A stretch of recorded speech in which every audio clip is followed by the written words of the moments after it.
جب کسی انسانی ہڈی کے ٹوٹنے کی بات ہوتی ہے نا، تو مطلب عام طور پر ہم ڈاکٹروں سے ایک طرح کی سائنسی درستگی کی توقع کرتے ہیں۔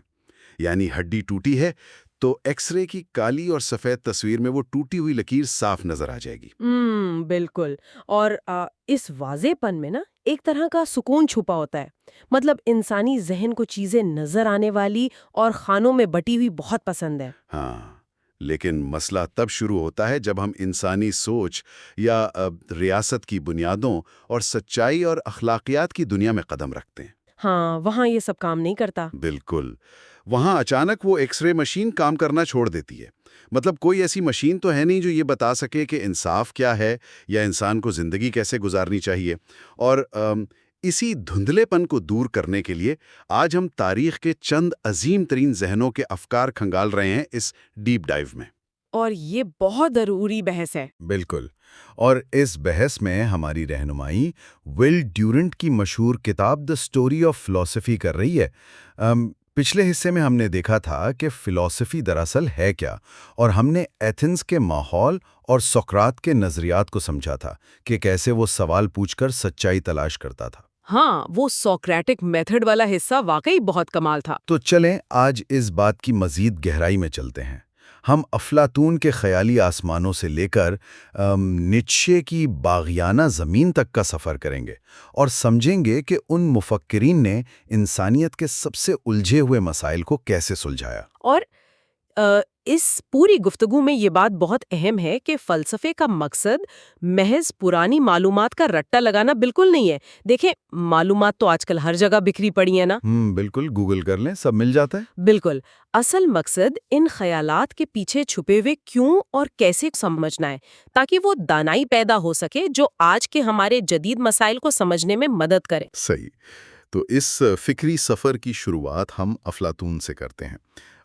ول ڈیورنٹ کی کتاب ہمیں بتاتی ہے کہ افلاطون کو سمجھے بغیر ہم مغربی سوچ کو نہیں سمجھ سکتے۔ بالکل نہیں سمجھ سکتے۔ لیکن افلاطون کی اپنی سوچ کے پیچھے ایک بہت بڑا نفسیاتی صدمہ تھا۔ مطلب اس کے استاد سقراط کو ایتھنز کی جمہوری حکومت نے سچ بولنے کے جرم میں زہر کا پیالہ پینے کی سزا دی۔ اس ایک واقعے نے افلاطون کی دنیا بدل کر رکھ دی۔ دیکھیں، یہ صرف ایک جذباتی صدمہ نہیں تھا، بلکہ میں سمجھتی ہوں کہ یہ افلاطون کے لیے ایک بہت بڑی سیاسی بیداری تھی۔ افلاطون نے غور کیا کہ یہ کیسا نظام ہے جس نے اپنے دور کے سب سے دانا اور نیک شخص کو موت کے گھاٹ اتار دیا۔ سوچنے کی بات تو ہے۔ تو اس نے نتیجہ اخذ کیا کہ یہ جو جمہوریت ہے، یہ دراصل جاہل ہجوم کی حکمرانی کا دوسرا نام ہے۔ جب آپ فیصلے کا اختیار ان لوگوں کو دے دیں گے جنہیں عقل اور جذبات کے فرق کا ہی نہیں پتا، تو ریاست تو تباہ ہو جائے گی نا۔ افلاطون کی یہ بات آج کے دور میں بھی کتنی چبھتی ہوئی محسوس ہوتی ہے۔ اس کا حل اس نے اپنی کتاب ریپبلک میں فلاسفر کنگ یعنی مفکر بادشاہ کی صورت میں پیش کیا، اور اس کی دلیل بڑی سیدھی سی تھی۔ جی، وہ جوتے والی مثال؟ ہاں بالکل، اگر کسی کو ایک جوتا بنوانا ہے تو وہ ایک ماہر موچی کے پاس جائے گا۔ وہ ہجوم سے ووٹ تھوڑی کروائے گا کہ جوتا کیسے بننا چاہیے۔ تو ریاست چلانا، جو کہ انسانیت کا سب سے پیچیدہ کام ہے، وہ ہم ان لوگوں کے حوالے کیسے کر دیتے ہیں جو محض لفاظی اور مقبولیت کے بلبوتے پر ابھرتے ہیں۔ بہت زبردست دلیل ہے۔ اور افلاطون کا یہ جو فلاسفر کنگ تھا نا، یہ کوئی خاندانی بادشاہ نہیں تھا۔ مطلب وہ ایک ایسا حکمران تھا جسے 50 سال کی عمر تک انتہائی سخت قسم کی جسمانی، ذہنی اور فلسفیانہ تربیت سے گزارا جاتا تھا۔ 50 سال تک؟ جی ہاں، 50 سال تک۔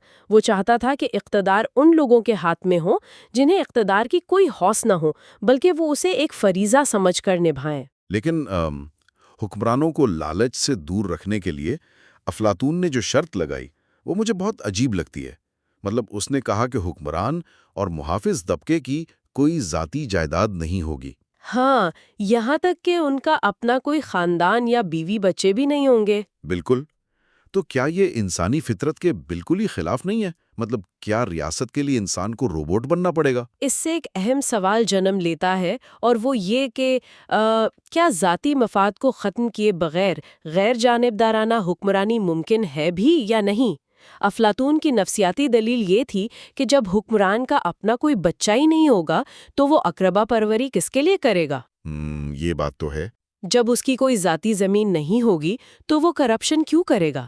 وہ دراصل چاہتا تھا کہ پوری ریاست ہی ان حکمرانوں کا خاندان بن جائے، اور اسی نظام کے تحت اس نے انصاف کی ایک بالکل نئی تعریف کی۔ افلاطون کے نزدیک انصاف کا مطلب سب کو برابر کر دینا بالکل نہیں تھا۔ جی ہاں، یہ برابری کا تصور نہیں تھا۔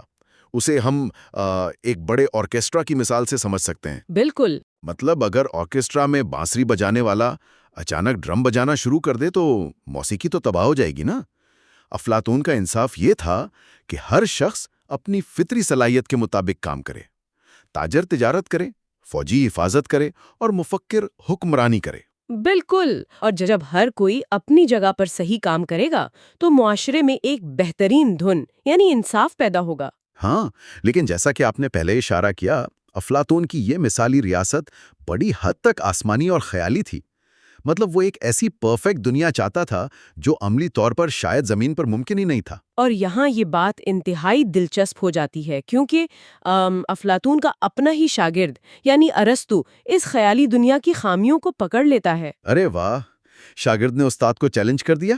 بالکل، ارسطو کا ذہن بالکل مختلف انداز میں کام کرتا تھا۔ مطلب اگر افلاطون ایک خواب دکھنے والا فنکار تھا تو ارسطو ایک کٹر حقیقت پسند اور سائنسدان تھا۔ اور ارسطو کا تعلق مقدونیہ سے تھا نا، اور اسے سکندر اعظم جیسے طاقتور بادشاہ کی سرپرستی حاصل تھی۔ سکندر جہاں بھی فتح حاصل کرتا وہاں سے ارسطو کے لیے نئے پودے اور جانور بھجواتا تھا۔ جی، اس نے ارسطو کے لیے دنیا کی پہلی باقاعدہ حیاتیاتی لیبارٹری بنا دی تھی۔ ارسطو نے آسمان پر مثالی ریاستیں ڈھونڈنے کے بجائے زمین پر موجود چیزوں کا مشاہدہ شروع کیا۔ اس نے باقاعدہ سائنس کی بنیادیں رکھیں۔ لیکن ارسطو کا سب سے بڑا کارنامہ صرف مشاہدہ نہیں تھا، بلکہ اس نے یہ سکھایا کہ سوچنا کیسے ہے۔ اس نے منطق یا لاجک کو باقاعدہ ایک علم بنا دیا۔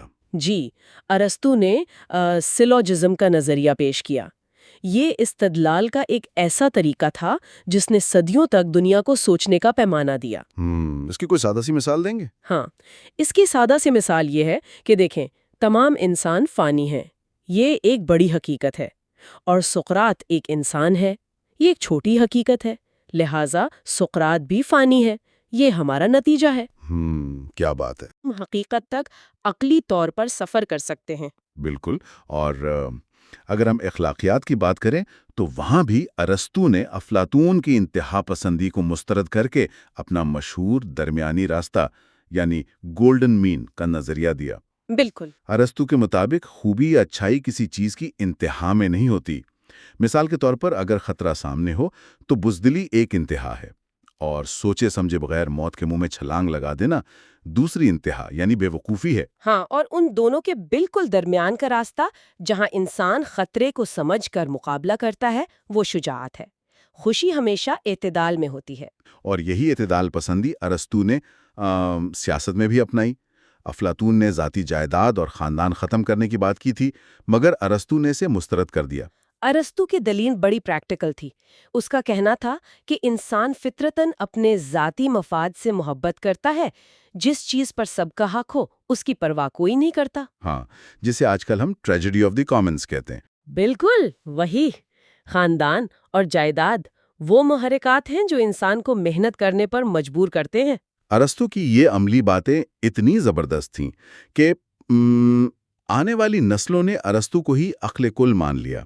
یہاں تک کہ تاریخ میں ایک ایسا دور آیا جب ارسطو کی باتوں پر سوال اٹھانا جرم بن گیا۔ یورپ کی یونیورسٹیوں میں 2000 سال تک ارسطو کی منطق کا ہی طوطا بولتا رہا، لیکن اگر ہم اسے وسیع تر تناظر میں دیکھیں تو معلوم ہوتا ہے کہ ارسطو کی وہ منطق جس نے کبھی سوچنا سکھایا تھا، اب وہ خود سوچنے کے راستے کی سب سے بڑی رکاوٹ بن گئی تھی۔ اچھا، وہ کیسے؟ لوگ تجربہ کرنے کے بجائے صرف بند کمروں میں بیٹھ کر ارسطو کی کتابوں کے حوالوں پر بحث کرتے رہتے تھے۔ پھر 16ویں صدی کے نشاط و ثانیہ یعنی رینیسانس کے دور میں فرانسس بیکن کا ظہور ہوتا ہے۔ بیکن کا دور۔ بیکن نے محسوس کیا کہ اس پرانی منطق سے الفاظ کے جال تو بنے جا سکتے ہیں، لیکن انسان کی عملی زندگی میں کوئی بہتری نہیں لائی جا سکتی۔ تو بیکن نے ایک نیا تصور پیش کیا جسے اس نے نیو آرگینن کا نام دیا۔ یہاں یہ سمجھنا بہت ضروری ہے کہ ارسطو کی منطق کی پرانی کتاب کا نام آرگینن تھا، جس کا مطلب ہے اوزار۔ تو بیکن نے دنیا سے کہا کہ بھائی یہ پرانا اوزار اب زنگ آلود ہو چکا ہے۔ ہاں، ہمیں سوچنے کے لیے ایک بالکل نئے اوزار کی ضرورت ہے، یعنی نیو آرگینن۔ اور بیکن کا سب سے مشہور نعرہ تو آپ کو یاد ہی ہوگا کہ علم ہی طاقت ہے، نالج از پاور۔ بالکل۔ بیکن نے کہا کہ فلسفے اور سائنس کا مقصد صرف تھیوری بنانا یا پرانی کتابوں کی تشریح کرنا نہیں ہونا چاہیے۔ علم کا مقصد یہ ہے کہ انسان قدرت کے کام کرنے کے طریقوں کو سمجھے اور پھر اس سمجھ کو استعمال کرتے ہوئے قدرت پر قابو پائے، تاکہ انسانیت کی تکلیفوں کو کم کیا جا سکے۔ مطلب اس نے دنیا کو جدید سائنسی طریقہ کار یعنی مشاہدے اور تجربے کی بنیاد فراہم کی۔ بالکل ایسا ہی ہے۔ لیکن حقیقت تک پہنچنے کے لیے بیکن نے ایک بہت بڑی رکاوٹ کی نشاندہی کی، جسے وہ ذہن کے بت یا آئیڈلز آف دا مائنڈ کہتا ہے۔ بیکن کے مطابق ہمارا ذہن کوئی صاف شفاف شیشہ نہیں ہے جو سچائی کو من و ان دکھا دے۔ ہاں، اس پر کئی تعصبات کی دھول جمی ہوتی ہے۔ بالکل، مثلاً معاشرتی روایات کا اثر، ہماری ذاتی پسند ناپسند اور الفاظ کا الجھاؤ۔ بیکن کہتا ہے کہ جب تک ہم ان ذہنی بتوں کو نہیں توڑیں گے، ہم سچائی تک نہیں پہنچ سکتے۔ اور یہ بت آج کے دور میں بھی پوری طرح موجود ہیں۔ آپ آج کے انسان کو دیکھیں، ہم صرف وہ خبریں یا ویڈیوز دیکھنا پسند کرتے ہیں جو ہمارے پہلے سے موجود نظریات کی تائید کرتی ہوں۔ ہاں، جسے کنفرمیشن بائس کہتے ہیں۔ بالکل، جو بات ہمارے عقیدے کے خلاف ہو، ہمارا ذہن فوراً اسے مسترد کر دیتا ہے۔ بیکن ہمیں یہی بتا رہا تھا کہ ہمارا ذہن فطرتاً حقائق کو اپنی مرضی کا رنگ دے دیتا ہے۔ مطلب کیا ہے؟ بیکن نے ہمیں قدرت کو قابو کرنے کے لیے سائنس تو دے دی، لیکن انسان کے اندر جو جذبات، غصے اور حسد کا طوفان ہے، اس کا کیا؟ یہاں سے فکری دنیا ایک نئے اور انتہائی منفرد زاویے کی طرف مڑتی ہے۔ اور وہ نام ہے باروخ اسپینوزا۔ جی بالکل، اسپینوزا۔ اسپینوزا واقعی تاریخ انسانی کے تنہا ترین اور گہرے مفکروں میں سے ایک ہے۔ اس کا فلسفہ یہ تھا کہ کائنات میں کوئی بھی چیز اتفاقیہ نہیں ہے، ہر چیز ایک متعین طبعی قانون کے تحت ہو رہی ہے۔ اس کے نزدیک خدا اور فطرت کے قوانین دراصل ایک ہی حقیقت کے دو نام ہیں۔ کائنات ایک بے حد منظم مشین کی طرح ہے اور انسان بھی اسی فطرت کا ایک چھوٹا سا حصہ ہے۔ لیکن اسپینوزا کی کتاب ایتھکس کا وہ حصہ نا جس نے جدید نفسیات کی بنیاد رکھی، وہ اس کا انسانی جذبات پر کام ہے۔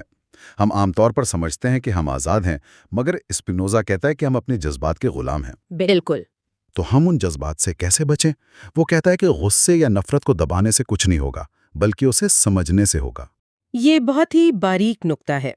اسپینوزا کہتا ہے کہ جذبات، خاص طور پر جو منفی جذبات ہیں، وہ تب پیدا ہوتے ہیں جب ہماری معلومات نامکمل ہوتی ہیں۔ اچھا، اس کی کوئی مثال؟ ہاں، اس کی نفسیاتی میکانیات کچھ یوں کام کرتی ہے کہ فرض کریں آپ سڑک پر کھڑے ہیں اور کوئی شخص آ کر زور سے آپ کے پاؤں پر اپنا پاؤں رکھ دیتا ہے۔ مجھے تو شدید غصہ آئے گا۔ ظاہر ہے، لیکن اگلے ہی لمحے آپ دیکھتے ہیں کہ وہ شخص نابینا ہے۔ اب کیا ہوگا؟ ارے واہ، مطلب میرا غصہ فوراً غائب ہو جائے گا، بلکہ شاید ہمدردی میں بدل جائے۔ بالکل، اسپینوزا یہی سمجھانا چاہتا ہے۔ اب آپ کا غصہ اس لیے غائب ہوا کیونکہ اب آپ نے اس واقعے کے پیچھے چھپی وجہ کو مکمل طور پر سمجھ لیا ہے۔ کیا بات ہے! جب تک ہم چیزوں کی وجوہات کو نہیں سمجھتے، ہم غصہ کرتے ہیں، حالات سے لڑتے ہیں۔ جیسے ہی عقل جذبے پر حاوی ہوتی ہے اور ہم ایک وسیع تر تصویر دیکھتے ہیں، تو ہم حالات سے لڑنے کے بجائے ان کو قبول کرنا سیکھ لیتے ہیں، اور حقیقی آزادی اسی ذہنی سکون میں ہے۔ اسپینوزا کی یہ پرسکون دنیا تو بہت شاندار تھی، لیکن اس کے بعد 18ویں صدی کا روشن خیالی یعنی انلائٹنمنٹ کا دور آتا ہے، جو بالکل بھی پرسکون نہیں تھا۔ ہاں، وہ تو ایک طوفان تھا۔ بالکل، فرانس میں والٹیئر نے معاشرتی اور مذہبی تعصبات کے خلاف ایک طوفان کھڑا کر دیا۔ والٹیئر کا قلم ایک تلوار کی طرح تھا۔ اس نے اپنے معاشرے میں موجود پادریوں اور حکمرانوں کے گڑھ جوڑ کو بے نقاب کیا، جس کی وجہ سے اسے جیل اور جلاوطنی بھی کاٹنی پڑی۔ لیکن یہاں والٹیئر کے حوالے سے ایک عام غلط فہمی کو دور کرنا بہت ضروری ہے۔ لوگ سمجھتے ہیں کہ وہ مذہب کا دشمن تھا۔ والٹیئر خدا کے خلاف نہیں تھا، بلکہ وہ اس نظام کے خلاف تھا جو خدا کے نام پر عام انسانوں کا استحصال کر رہا تھا۔ بالکل صحیح۔ وہ آزادی اظہار رائے کا ایسا زبردست علم بردار تھا جس کا ماننا تھا کہ معاشرے کی ہر برائی کو تنقید کی کسوٹی پر پرکھا جانا چاہیے۔ جب تک ہم اندھی عقیدت کو نہیں چھوڑیں گے، معاشرہ ترقی نہیں کر سکتا۔ اور والٹیئر کی اس شور مچاتی بغاوت کے جواب میں جرمنی سے ایمینوئل کانٹ سامنے آتا ہے، جو اخلاقیات کو ایک بالکل نیا مگر انتہائی سخت فریم ورک دیتا ہے۔ کانٹ کا زاویہ بالکل الگ تھا۔ کانٹ نے کہا کہ اخلاقیات کا تعلق اس بات سے نہیں ہے کہ آپ کے عمل کا نتیجہ کیا نکلے گا یا آپ کو کتنی خوشی ملے گی، بلکہ اخلاقیات کا تعلق خالصتاً فرض سے ہے۔ جی، کانٹ کا یہ نظریہ دی کیٹیگوریکل امپیریٹو کہلاتا ہے۔ اس پیچیدہ اصطلاح کو اگر ہم آسان کریں تو کانٹ ایک سیدھا سا اصول دیتا ہے کہ آپ کوئی بھی کام کرنے لگیں تو پہلے خود سے پوچھیں، کیا میں چاہوں گا کہ دنیا کا ہر انسان بالکل اسی طرح کرے؟ ایک یونیورسل قانون بن جائے۔ بالکل۔ اگر جواب ہاں ہے تو وہ عمل اخلاقی ہے، اگر نہیں تو وہ غیر اخلاقی ہے۔ کانٹ کا اصول عالمگیر ہے۔ لیکن ایک منٹ میں یہاں رک کرنا تھوڑا سا اختلاف کرنا چاہوں گا۔ یہ نظریہ کاغذ پر تو بہت اچھا لگتا ہے، لیکن عملی زندگی میں یہ انسانی ہمدردی کے بالکل خلاف محسوس ہوتا ہے۔ وہ کیسے؟ کانٹ کی ہی ایک مشہور بحث ہے۔ فرض کریں ایک قاتل ہاتھ میں خنجر لیے آپ کے دروازے پر آتا ہے اور پوچھتا ہے کہ آپ کا دوست اندر چھپا ہے یا نہیں۔ اب اگر آپ سچ بولیں گے تو دوست مارا جائے گا۔ بہت مشکل صورتحال ہے۔ تو کیا کانٹ واقعی یہ کہے گا کہ یہاں بھی سچ بولنا فرض ہے؟ کیا یہ اخلاقیات کے نام پر پاگل پن نہیں ہے کہ حالات کو بالکل ہی نظر انداز کر دیا جائے؟ دیکھیں، یہ ایک بہت سخت تنقید ہے، مگر کانٹ اس کا بھرپور دفاع کرتا ہے۔ کانٹ کی دلیل یہ ہے کہ ہم انسان مستقبل نہیں دیکھ سکتے۔ ہمارا کام نتائج کو کنٹرول کرنا نہیں ہے، ہمارا کام صرف اصول پر قائم رہنا ہے۔ مطلب سچ ہر حال میں سچ ہے۔ ہاں، کانٹ کہتا ہے کہ اگر آپ ایک دوست کی جان بچانے کے لیے جھوٹ کو جائز قرار دے دیں گے تو پھر جھوٹ بولنے کی کوئی حد نہیں رہے گی۔ معاشرے سے سچ اور اعتبار کا تصور ہی ہمیشہ کے لیے ختم ہو جائے گا۔ یہ بات بھی کافی وزن رکھتی ہے۔ پھر تاریخ کے منظرنامے پر فریڈرک نیٹشے ابھرتا ہے، اور وہ کانٹ کے اس پتھر جیسے نظام کو ڈائنامائٹ لگا کر اڑا دیتا ہے۔ نیٹشے واقعی ایک فکری دھماکہ تھا۔ بالکل۔ نیٹشے 19ویں صدی کا وہ فلسفی تھا جس نے پرانی اخلاقیات کی پوری عمارت پر ہی سوالیہ نشان لگا دیا۔ دراصل نیٹشے چارلز ڈارون کے ارتقائی نظریات سے بہت متاثر تھا۔ اس نے دیکھا کہ قدرت میں بقا صرف طاقتور کی ہوتی ہے، لیکن انسانی معاشرے میں اخلاقیات ہمیں اس کے بالکل الٹ سکھا رہی ہے۔ نیٹشے نے تاریخ کا مطالعہ کیا اور ایک تصور دیا جسے وہ آقا بمقابلہ غلام کی اخلاقیات یعنی ماسٹر ورسز سلیو مورالٹی کہتا ہے۔ یہ نیٹشے کا سب سے چونکا دینے والا تصور ہے۔ اس کا میکانزم کیا تھا؟ نیٹشے کہتا ہے کہ ابتدا میں جو اخلاقیات تھی وہ طاقتور، بہادر اور تخلیقی لوگوں کی تھی، یعنی آقا کی اخلاقیات۔ اس میں طاقت اور فخر کو اچھائی مانا جاتا تھا۔ ہاں، پھر غلاموں یا کمزوروں نے اپنی بقا کے لیے ایک نفسیاتی چال چلی۔ وہ لڑ تو سکتے نہیں تھے، اس لیے انہوں نے اپنی کمزوری کو نیکی کا نام دے دیا اور طاقتور کی طاقت کو برائی بنا دیا۔ عجیب بات ہے۔ عاجزی، رحم اور قربانی دراصل کمزوروں کی وہ اخلاقیات ہے جس نے طاقتور کو ذہنی طور پر غلام بنا لیا۔ نیٹشے اس کمزوروں کی اخلاقیات کے پیچھے چھپی نفسیات کو ریسینٹیمنٹ یعنی شدید قسم کا حسد اور کینہ کہتا ہے۔ اور اسی لیے وہ ایک نیا تصور دیتا ہے نا، دی اوبرمینچ یعنی سپرمین۔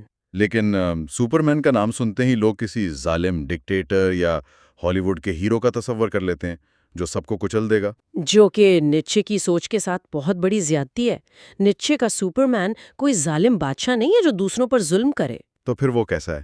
وہ دراصل ایک ایسا انسان ہے جس نے خود اپنی خامیوں، اپنے ڈر اور اپنی کمزوریوں کو فتح کر لیا ہے۔ وہ ایسا شخص ہے جو معاشرے، ہجوم یا پرانی کتابوں کا دیا ہوا اخلاقی نظام آنکھیں بند کر کے قبول نہیں کرتا، بلکہ وہ خود اپنے لیے قدریں تخلیق کرتا ہے۔ بالکل، وہ اپنے جذباتی انتشار کو یکجا کر کے اس سے ایک عظیم اور تخلیقی زندگی بناتا ہے۔ وہ خود کا ماسٹر ہے۔ ذرا سوچئے کیسا شاندار فکری سفر رہا یہ۔ افلاطون نے ایک مثالی ریاست کے آسمانی خواب سے آغاز کیا۔ ارسطو نے اس خواب کو زمین پر اتارا